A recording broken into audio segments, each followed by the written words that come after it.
Hi folks, I'm Steve Carrizzo, the wine philosopher, And I'm Anthony Freeman, the wine snob. and welcome to Wine Talk. Today we have a very interesting program because we are actually appraising somebody's wine collection of some very old vintage wines, and we thought it would be a good opportunity to share it with you viewers out there to see the process of appraising a wine cellar. Anthony went to the wine cellar to look it over, to see the conditions of the wine. When you're appraising a cellar, he got a list of all the wines and the vintages. He wanted to take a look at the bottles and the conditions they were stored in. That's very important. And after looking at this collection, it was quite heavy in California wines, huh, Anthony? It was. Yes, after talking to the gentleman, he lived in Napa and he's been a collector for quite a while. He's an elderly gentleman, and he has one of the best collections I've seen from the Napa Valley. I mean, just incredible what you look at this. Excuse me. Yeah. I mean, he has 35s. 35 Semi Cabernet Sauvignon. Mm-hmm. That's insane. Inglenook, which Inglenook in those days they were on the cutting edge back then. 51 Cabernet Sauvignon, 61 Cabernet Sauvignon, 61 Charles Cru Cabernet, Lewis Martini 61 Cab, 62 Cab, 70 Special Selection, on and on. But Martha's Vineyard, Heinz Martha's Vineyard is one of the ones I know, and he has one of the most incredible collections.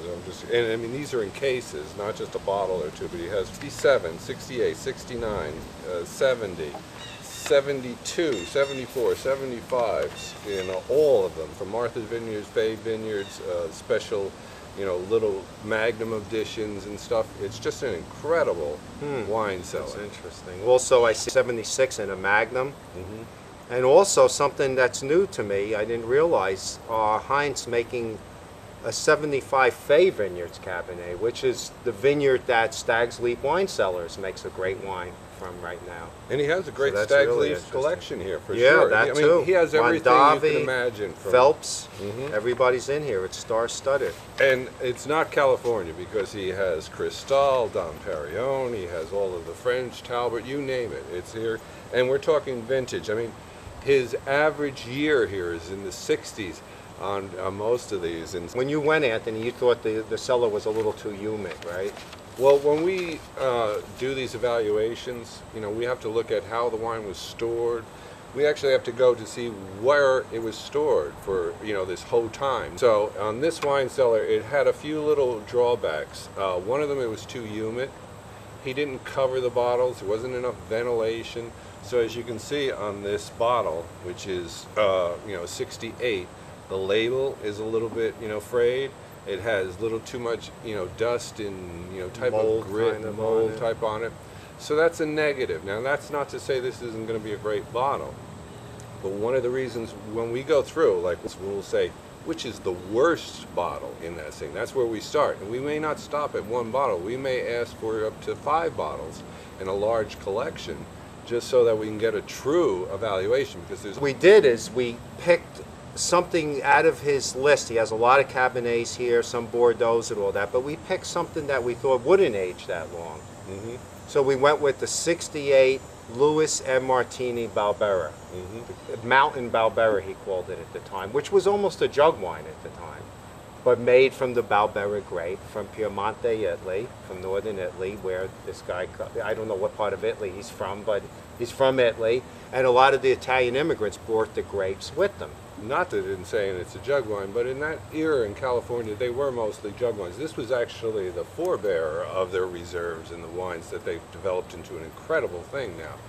It was the first steps of, bottling them, not in just those larger containers that California was known for. And what we also thought, because we assumed this bottle is going to be over the hill, that's what we're going to find out right now. But what we did is, in my cellar, I happen to have Sebastiani's 2003 Sonoma Valley Barbera, which was a real stroke of luck because we figured we could taste a more younger Barbera that's definitely not ready or drinking nicely. Now we'll find out. Right. But also another pioneering Italian immigrant in Sonoma County, where Martini was in Napa but had vineyards in both. So it's so interesting that in case this is undrinkable, we have something to drink. That's important. To put it in perspective, we do this on a Sunday afternoon because if you're going to open a bottle of these types, we usually like to enjoy the bottle if it's a great one. So if this happens to be a great one, which we're hoping for, you know, great, we're going to sit here and we're going to enjoy this bottle of wine and we're going to tell you all about it. But if it happens to be, because we pick the worst bottles, they do come out to be bad once in a while. And we set ourselves up to be sitting here enjoying a bottle of wine on a Sunday afternoon, so that's our backup right here. Exactly, exactly. And we're so fortunate we had the same grape varietal to drink from another Italian immigrant. Steve has a wonderful collection, and we always try and match up something so we compare it to a different age, but similar styles and similar grapes, and as close as we can, you know, to use as what our backup is. So here's the Martini. Looking at the bottle, you can see the labels fraying off from the humidity. It's a little stained up here, a little moldy.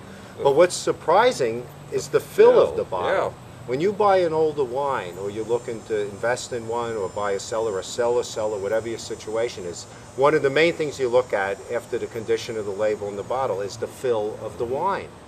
And because the fill, right now the wine is up to here, right at the junction between the shoulders, which is this, and the neck. And it's right here. Well, usually a wine from a grape that's not known for aging well, it would be down to here. So that's one good sign.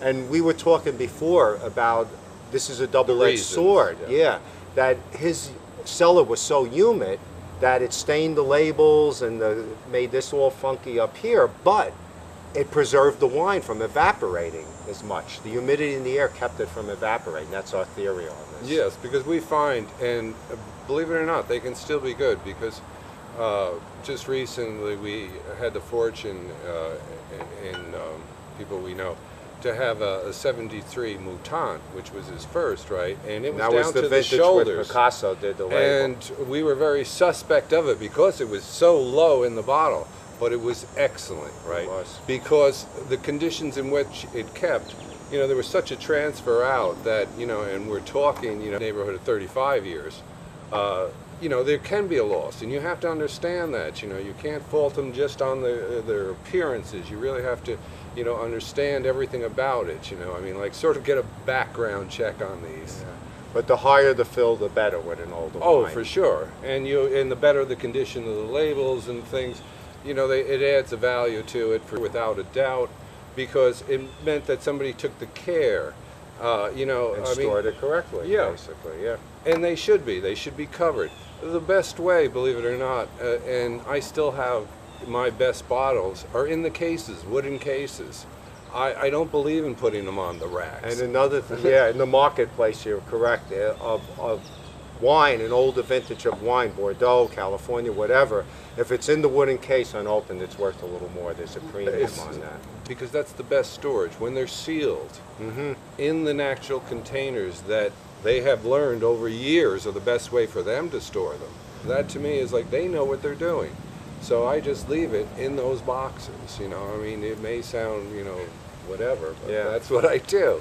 Well, all this talk is getting me thirsty. Yeah, I'm thinking, let's let's open this baby and see what it's all about. Might